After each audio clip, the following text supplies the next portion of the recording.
Hello, agents, and welcome to the FBI. I am Kiley, Leonard, and I'm from the BAU, the Behavior Analysis Unit, and I will be teaching you guys about serial killers today.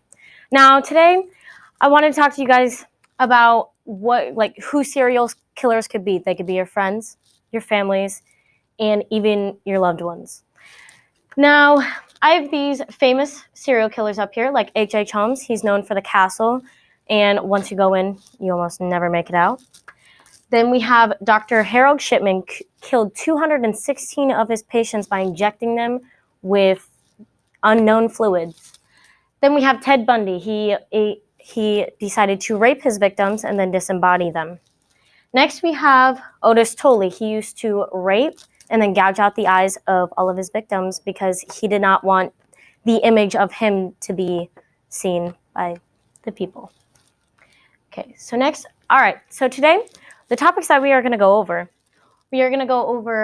the difference between serial killers and mass murderers, the childhood and pasts of these killers, the desire and why they have to kill, and also the methods and how they choose their victims. First, we're going to start with serial killers. Now, serial killers are typically psychopaths. See, now this is where everyone gets them wrong. Between mass murderers and serial killers are just psychopaths, and mass murderers are paranoid people. Next, we have serial killers. They tend to kill 3 or more victims, but mass murderers, they like to kill in large amounts, typically over 7 or 8 or even more than that victims in one sitting. Next, we have the cooling down. Now, serial killers, they take a cool down part, which they take a few days to cool down, a few months, or even a few years to cool down. See, now mass murderers, on the other hand, they do not have a cooling down system. Once they kill once, they just have to keep killing, and they just keep going. Now, a few other facts about mass murderers is they have social disorders. They can't really speak to people without getting scared or like being paranoid if they know something that no one else knows. Now, serial killers, they tend to kill for the thrill and the pleasure of like the death of another human being. Also, they have no empathy and no guilt in what they just did to another human being. Next, we have mass murderers. Usually, they're typically pushed over the edge by something. It could be by loud noises. It could be by just like a word or something like that, or an attitude someone could give them. So moving on, next, we're going to talk about the childhood of all these murderers. So we have a few of these murderers here. So first, we have Gary Ridgway. He used to kill, and then honestly, it just depended on the day. He used to rape, and then he would just his methods. He would just, I don't know, stab or strangle them, whatever he felt like doing. Louis Garvito, he killed in between the age 6 and 16-year-old boys, and he did that over a period of 8 years, and he killed over 60 victims.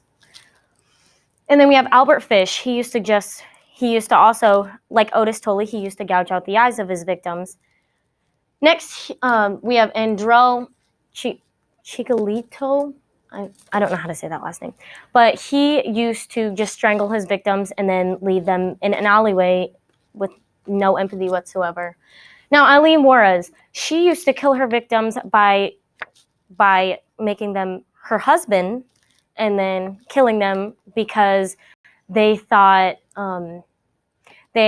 thought that her husbands were trying to rape her, so that was her mode behind everything. And then Sergel, I don't know how to say his last name, but he used to rape, drown, and then he used to do many other things. Now, typically, the childhood of these serial killers, they usually go through physical or mental abuse as a child, or even sometimes sexual abuse. Next, we would have abandonment. Now, some of these serial killers, they're adopted and their parents didn't really love them, or just like their parents really didn't care, so that made them feel abandoned. Next, we have infancy. Infancy is where in between 0 and 18 months, you will imprint on a child. You imprint on how you speak, how you talk, how you walk, and everything, and that child imprints on that. Well, typically in serial killers, in between that 0 and 18 months, they usually get abused, or they don't usually get attention like they're supposed to in between that time. So that's a big one that goes into making serial killers who they are. Now, personality disorders. Personality disorders is a very typical thing in serial killers. And a personality disorder is where they have split personalities, and one personality could be like really mean and one personality could be like innocent, but the mean one could take over and like try to like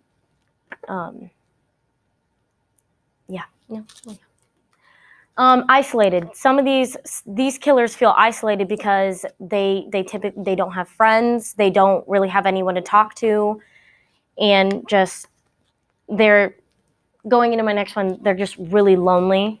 And yeah. Also, a number one thing is bullying. They could get bullied by their siblings, their parents, even people at school. Like, bullying could lead into a lot of things. For serial killers, it leads them into killing. Now this picture is a brain of a normal human being. As you can see, it's not deteriorated and it's in healthy shape. Well, if you look over here, the psychopath's brain, it's deteriorated, and usually this brain has gone through trauma. And the trauma, as I stated before, abuse, it could be isolation, loneliness, bullying, it could be anything. And typically, this is what a brain of a serial killer would look like, up towards a brain of another normal human being. Now next, we are going to go into the desire. Why do serial killers have to kill? That is what we should all be asking. Well, serial killers typically, they use their motives and they have to kill because like it's just something that they thought they were born to do. So they typically think in that way, yes, I have to kill because that's what I have to do. Next, it could be a drug to them, like crack addicts. If once they get their fix once and that high is over, they have to get another fix. Well, that's the same with serial killers. If they kill once and then they just have to get their next fix, which they could choose any type of victim to kill. They could just pull someone randomly off the road and just kill them just to get a fix. Next would be, as I talked earlier, your split personality, which one could be more mean, and then one could be, or you don't even have to have two personalities. They could have multiple personalities, and they could all those personalities that could have different motives on why they're killing. Next, we have the power. Now, a lot of serial killers, they like to strike fear into the other citizens. Now, these serial killers are typically good at being social and being in a good crowd, but they kind of find the thrill of once like putting it on the news, striking the fear into these citizens. They like the thrill of it, and it just makes them feel powerful. Next, we have PTSD. Now, most of this you would find in military men. And yes, some military men, they have gone to jail for killing because they're PTSD. Now, when you have PTSD, you are either in like a big situation. It could be getting raped. It could be war. It could be getting abused or something like that. Something could, like a sound or even a word, could knock that PTSD and just start a killing spree, because just like that's what their brain was and everything. Oh goodness. Next, we're going to talk about the methods of these killers. Now, it all depends on what the killer likes and what he likes. Like, he could be more gory, he could like the blood and guts everywhere, or he could be more sympathetic and just like hit them once and then just kill them and then lay them down nicely. Now, the methods could be raping. We could be raping and then we could strangle. We could do anything after doing all that. Also, we could get shot. Now, usually when serial killers shoot, they tend to shoot for the areas that can kill you way faster. So they could shoot you in between your stomach, like right here, or they could shoot you in your head. They typically try to shoot you where you bleed out the fastest.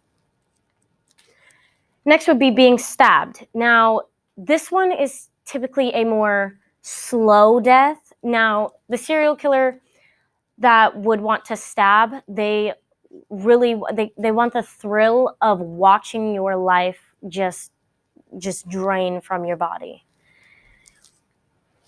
Also, next is axed. Now, when serial killers tend to axe, they like to use their anger. Being axed is more of an anger type killing. But yeah. Now, being drowned. Usually when you want to be drowned, they like to watch you struggle and they like to watch your last breath and watch your body float away. Next is being burned alive. They like to watch how you are squirming and how they see the skin boiling and the blisters and just you turning into ash. Next would be bludgeoned objects, which could be any object. Like we could take a book, we could hit someone with a book and just kill them with that, or a water bottle or something like that. Like they just take typical everyday objects and they kill people with them. Now, here is a few photos. Forewarning everyone, these are very gory. So here's one of getting burnt alive. Also, here's one of being drowned. This is being axed alive in the middle of a street in a city. And this is being stabbed in the face 37 times. And also getting shot in public.